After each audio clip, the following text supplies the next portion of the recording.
Welcome to a new episode of Becoming a Post-Growth Planner, Obstacles and Challenges to Changing Roles and Practices.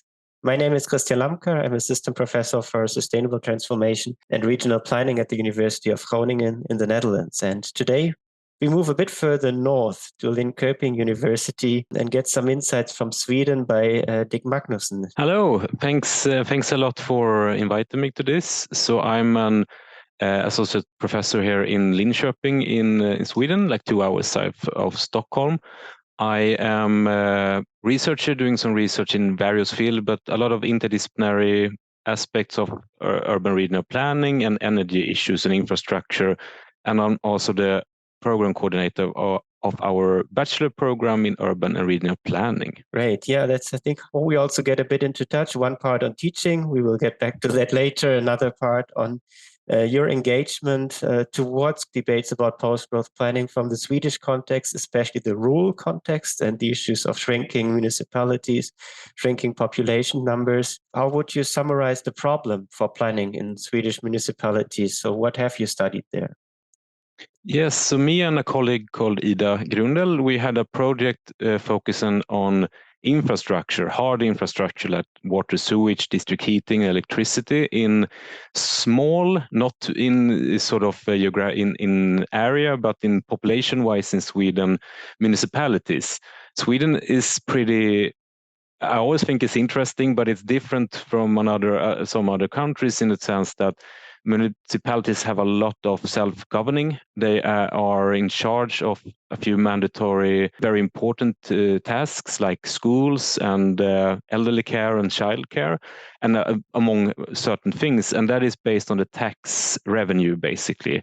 And of course, tax comes from income tax in Sweden, so we pay people always say we pay a lot of taxes in Sweden, and we kind of do, but not really, to be honest. And in like 2/3 of the tax goes to the municipalities. So in Sweden, it's very clear that the bigger municipalities in terms of population are increasing in population, and the smaller ones are decreasing. That means that there's a lower tax revenue, that there are people who are moving out, and elderly population, and puts a lot of pressure on the sort of municipal services.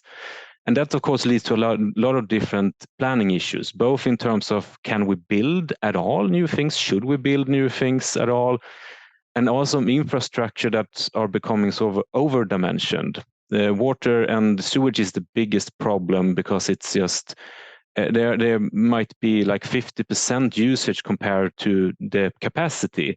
So it leads to a lot of technical issues, but most of all financially. So that means there's a lot of issues coming from this sort of development in population.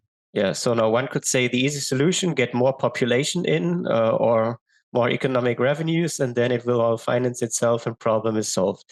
But I guess it wasn't that easy, and it isn't that easy. So you started looking further into post-growth planning thoughts. What would this perspective better help to address in these especially rural contexts? I think it helps in sort of juxtaposing or making a contrast to the strategies that we see. But I would say that we are really coming in with a theoretical lens and a little bit normative idea on this, because very few of the municipalities are there thinking about doing it differently, thinking of post-growth, non-growth. They all have strategies to grow. And like you said, well, the silver bullet is get more people, and then we'll solve it. And it doesn't happen. It hasn't happened for 30 years, 20 years.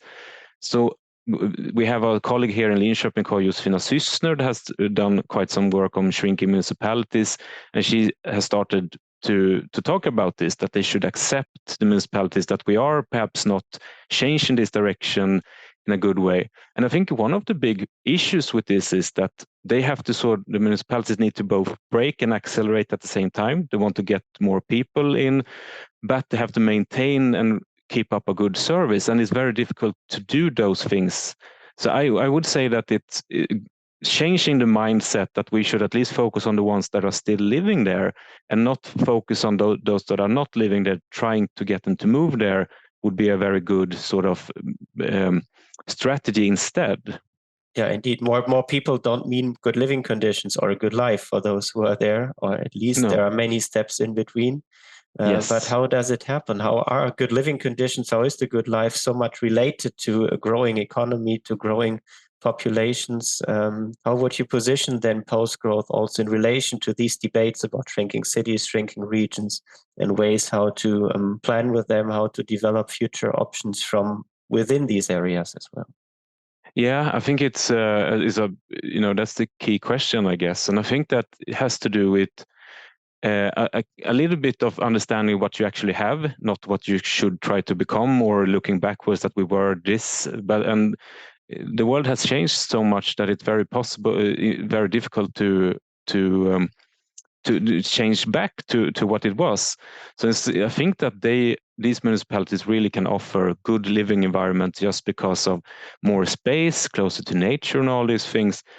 The tricky thing is, of course, that all the municipalities are using the thinking the same way. It's a very much, okay, we have good environment, but all the municipalities around us have the same thing and try to market that. So instead of focusing intensity still on, okay, what can we really do? How can we make use of, there might be abandoned industrial buildings. Can we do anything interesting with them, and sort of look in other directions that creates a vibrant sort of atmosphere, and for younger people to have opportunities to actually stay there and not have to go to the bigger cities instead of moving away from there. I think that post-growth ideas and the shrinking cities are really great that way of pointing. Of course, it points towards a problem in itself, but also possible, even though sort of normative ideas of how can we do it differently, which is very still, not that evident in strategies from a national and regional level. So I think that these sort of theoretical strands can be prescriptive in an interesting way, but it's tricky. It's a political issue. It's very difficult for a politician to go to an election and say that, no, we should do it differently. It takes a lot of courage to do that, and it's not that common, actually. Yeah, and in your research, you looked a lot also at energy, hard infrastructures, network infrastructure. So these very traditional, very classic topics of planning that have a lot of investment that has happened in the past, that need a lot of investment to sustain. How do you see this connection between growth and these hard or network infrastructures, and what makes it so hard there to also embark on a different trajectory? Yeah, I think it's several things. I think, honestly, looking at when I did my PhD and earlier studies, we really looked at infrastructure as such, and the system builders, all these Thomas Hughes studies, and the mindset from a lot of the infrastructure owners and builders are growth. We manage them by growth, in a sense. So I think it's a lot about the mindset from the actual owners, in a sense. And I also think another very problematic issue is that they were subsidized quite a lot when they were built, especially water, sewage, and was state very, very good opportunities to get subsidies and good loans rates at that point to build them, and just building new things. But now, when we really have to think about not building new things, perhaps we need to maintain them and update them to a bare minimum standard. Then the question is, okay, is this only a municipal question, or should this be a state question also? Should we go back and subsidize? Because they really think of it as a ticking bomb, especially the water and sewage. But also I would say my thing has been district heating, and that's a very common thing in Sweden. I think it's quite problematic that in a lot of the smaller municipalities, the capacity among the politicians and the people working in the more governmental positions, they don't have the competence in energy and how to handle those issues. Then private actors, international actors come in and buy the district heating plants. They are heating all the public housing, basically. So the rent that goes up has to do with increasing in the prices of district heating. That is basically, a lot has to do with the economic return that is that the new sort of owners want. So I think there's a lot of different issues here. And then I haven't even mentioned roads, which is also not only a municipal, but also state issue. Is so much to do with those issues. And that is the problem, maintaining, developing, and being attractive in their mindset at the same time. I would maybe follow up upon that, as on the one side, you explained that Swedish municipalities have a lot of own freedom, autonomy to do their own decisions. On the other side, they are somehow caught in this external investment that they need into competition with each other.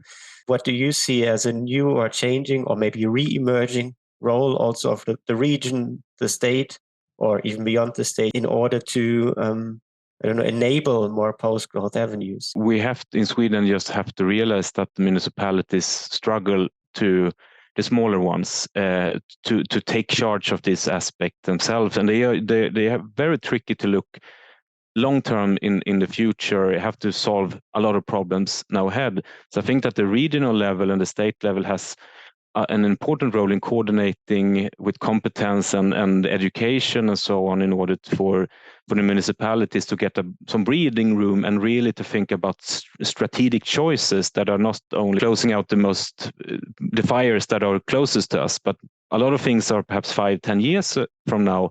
Now would be the time really to think of it and not thinking about solving it through growth. We have to at least present options that we might not be able to change this direction. We have tried 15-20 years, and I think that's even more difficult from a regional and from a state perspective to even go into those things. It's so far, it's always this north-south divide also in Sweden, urban-rural divide in a sense also. Very tricky for the levels above the municipality to try to put those sort of strategies on the smaller municipalities. I think that it would be super interesting to even see any thoughts on that, but I haven't seen that at all, actually. Do you recognize a bit more openness somewhere on the ground to maybe think in these directions? As for municipalities, it might mean giving a bit away their autonomy. For regions or the state, it might mean taking a bit more risks or being more involved in also the hard decisions that it will probably mean when looking at a larger scale. Do you recognize that there's some idea, yes, we should really try that by specific practitioners, some municipalities, or? Yeah, I think it's very individual. I've come across it a few times. We have a municipality in this region where it's one of the smaller in terms of population, and I had a long discussion with their head of planning. And he talked about these matters that he saw it as an opportunity to even think of it as, we are not really growing, but we can do so much things. And we have only 1 or 2 employed planners, he said, but they can do a lot of things. When it's a school break, they organized like these interesting things for the school children to just their future ideas of city town development in a sense. So you can see it on an individual level. I know Josefina Sysner is in this network. We're talking with politicians that are up in the northern municipalities that are sort of moving a little bit and try to at least work with this idea. But it's a big difference to think of it, what they can do compared to giving away some autonomy. That is one of the sort of biggest no-nos in Sweden. I only come across it a few times that they think of it that it might have to do with wind power development, because there's a lot of focus on the rural municipalities, and there's a lot of municipal say no, they can have a veto to that. Then there was some discussion that maybe that is where we could or should even leave some to the state level. But this is a long historical sort of power struggle between municipalities and the state in Sweden. They're not happy to give away anything, even in an issue like this. I don't think it's so down on an individual level you see it a little bit, but not that much, to be honest. Yeah, do you recognize that there are municipalities really going unique individual ways, as you explained, that they basically market all similar things or try to position themselves against others using same ideas of what is unique about them, put some other vision, other idea, maybe a bit more central towards the planning agenda?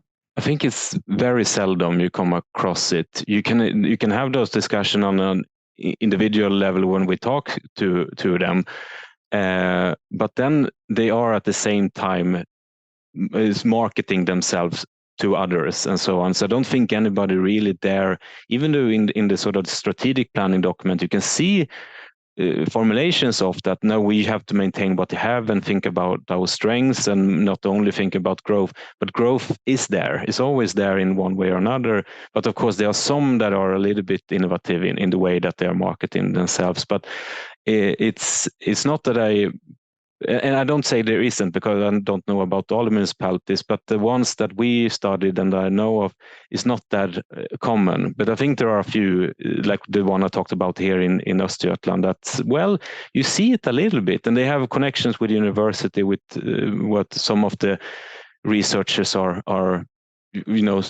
working with, dealing with these issues, but not that common. Oh, but maybe it will change as we work together with them.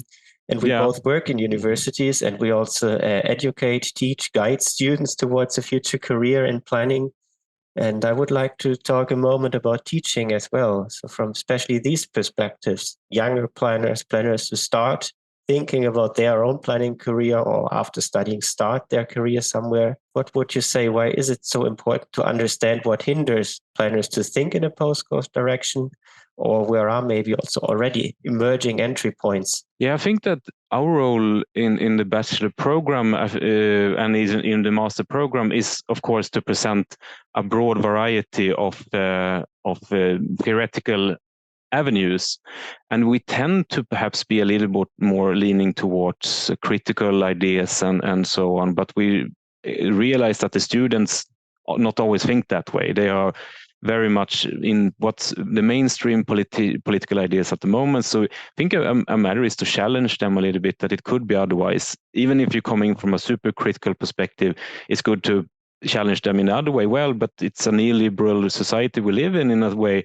It's idealistic, and how can we be pragmatic? So that's I think that's one of the things we need to do. But it is tricky. But I realized when I'm, for example, having lectures based on shrinking cities literature, and they are very interested in it, and for some of them, it's very eye-opening that, oh, I didn't really realize how much of a difference it is between the municipalities in Sweden, and that is not only also a Swedish phenomena, it's all over Europe and China and everywhere. So it's some of them, and they always say that, well, we should even have more rural focus in the program, even there is. So I think there's a lot of interest there. But then I also, when I talk to practitioners, the students, when they come out, they're very oriented towards working in municipalities, and practically they are very keen on learning what's going on in the municipality, and they listen and they learn, which is great. It's good to be humble, but they also say that, well, we would like the students to actually be a little bit teach us things, and not only just go and listen to what's happening on this planning department and just follow that. Maybe challenge them a little bit, so in terms of thinking differently.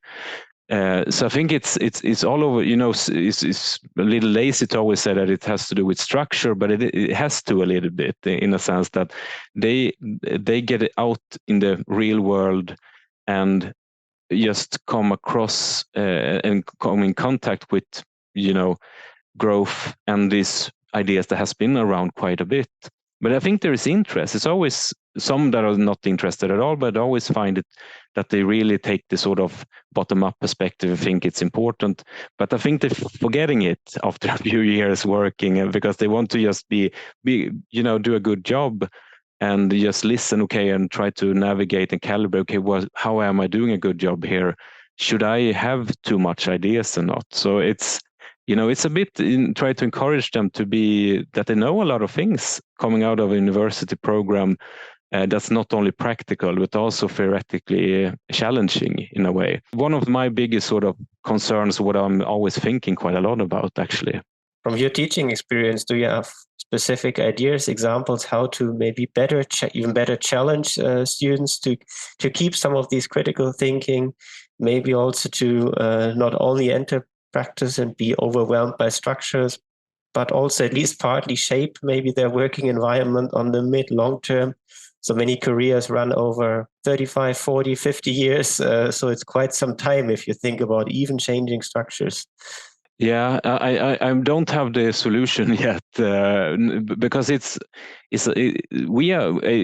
context thing is that we have had our planning program is fairly new, so we have like 3 years batches of alumni out in the real world, and they so it's a little bit that we understand this now that we got this sort of feedback from the employers, but I think that it's about, we always try to have a theoretical lens on everything.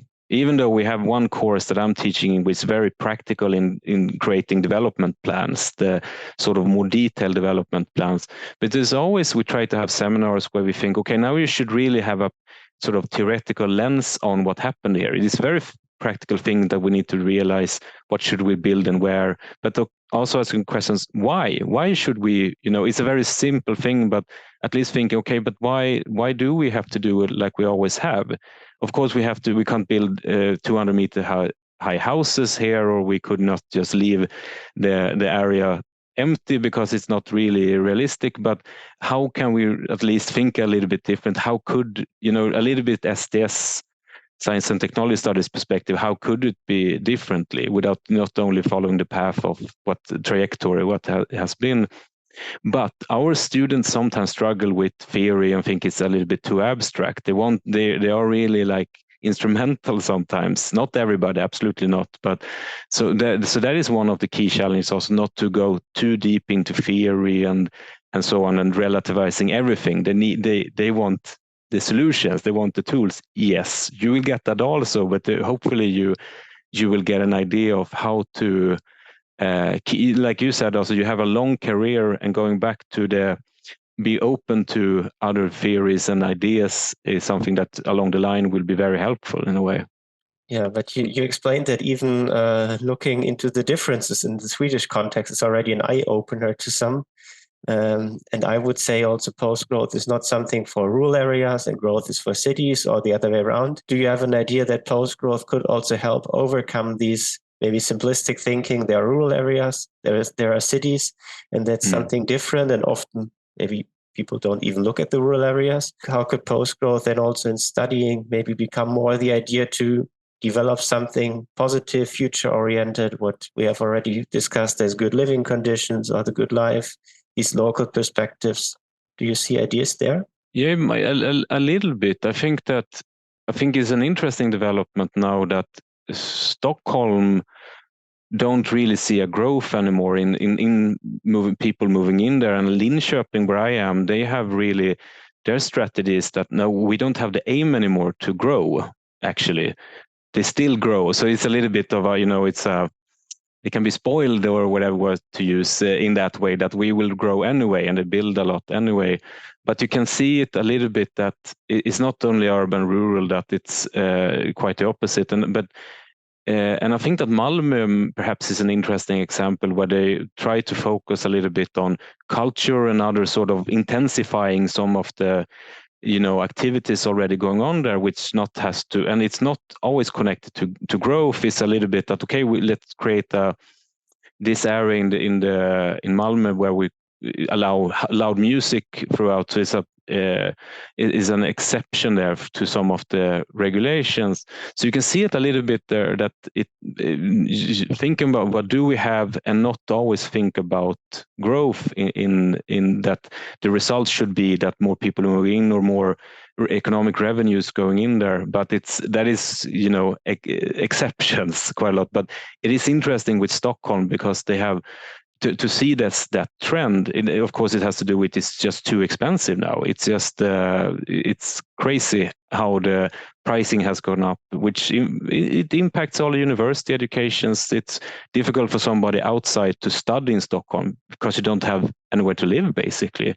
So there's a lot of these things that are going on. The sort of effects from the COVID pandemic, you see it a little bit, but it wasn't as a lot of the municipalities hope that now it's going to mean that people are moving back or moving outside. You see it a little bit, but it's not that evident just yet. And we went back to what we did before quite fast, I have to say.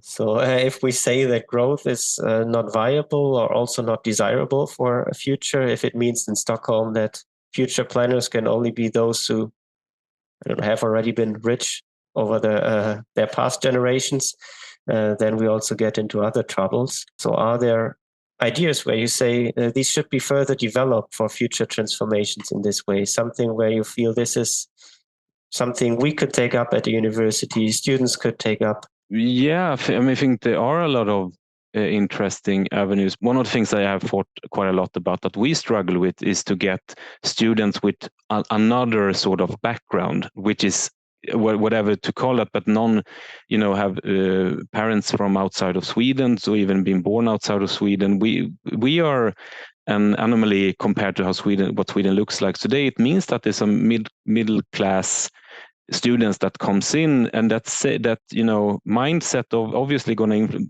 my background shapes my mindset. I have to challenge myself all the time, and the planning profession is an interesting way. I think a lot of perhaps goes into planning might have a critical perspective in a sense, or interest in the other side, whatever the other side is, and but that's not always the case at all, which is good to challenge each other. But thinking of the background of the students and the planners is something that's quite interesting, because it's going to shape a little bit what you do and what sort of strategies you want to work with, even though it's a political thing, of course. So that might be something. Do you think of growth as a planner based on your background? Do you have other ideas based on that? But it's a good question that I'm not really 100% sure of yet. There are a lot of avenues, because it's not really like post-growth ideas. You see it everywhere in Sweden, not at all. It's a few research projects, and like we have talked about, not that much in the municipalities just yet. Yeah, I agree, but that's a good thought, as I also think if we want to shape the future, we also need to think about who the we is. So who we are, what our background is, and how that enables us to see one way or not see the other, and then what other people are around there with their potential visions. We are already moving very much towards the end. As always in this podcast, I would ask you to finish one final sentence. That's the sentence, post-growth planning is. Yes, post-growth planning is possible, and I think it's even necessary in a lot of ways, but very difficult. I think that's where I end up, very simplistic in a sense, because that's where I am at the moment. I think it's so important that there are, because the neoliberal idea is going to be strong still, and post-growth is challenging that. And I think that's super important that it's actually something going on with the thoughts, but it's so difficult to get people on board with it. Thanks for these final words, Dick. Many regards to Linköping. Let's continue this way. And thanks for sharing your ideas, your insights into the Swedish context and your research, and also your teaching. Thanks a lot. Thanks for inviting me. Thank you.